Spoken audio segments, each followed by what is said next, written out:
এই বাচ্চার কথা কেউ মনে রাখবে না, এই বাচ্চাটার কথা কেউ মনে রাখবে না।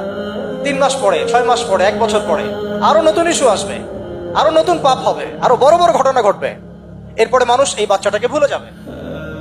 এই বাচ্চাটা কি তার মৃত্যু যন্ত্রণা ভুলতে পারবে? তার সম্মানহানি ভুলতে পারবে? তার পিতামাতাকে ভুলতে পারবে? এখন প্রশ্ন হচ্ছে, তার পিতাকেও যদি আমরা জিজ্ঞাসা করি, ইসলামে রেপের শাস্তি হচ্ছে মৃত্যুদণ্ড, আর ব্যভিচারের শাস্তি হচ্ছে অর্ধেক কোমর পর্যন্ত পুঁতে পাথর নিক্ষেপ করে হত্যা করা, এবং বিবাহিত ব্যক্তি হলে এই শাস্তি, অবিবাহিত হলে 100 বেত্রাঘাত, 1 বছরের নির্বাসন এবং সমাজ থেকে বয়কট করা, আর ধর্ষণ হলে সরাসরি মৃত্যুদণ্ড। 3 মাস সময় লাগার কথা না, 3 দিনের মধ্যেই করা সম্ভব।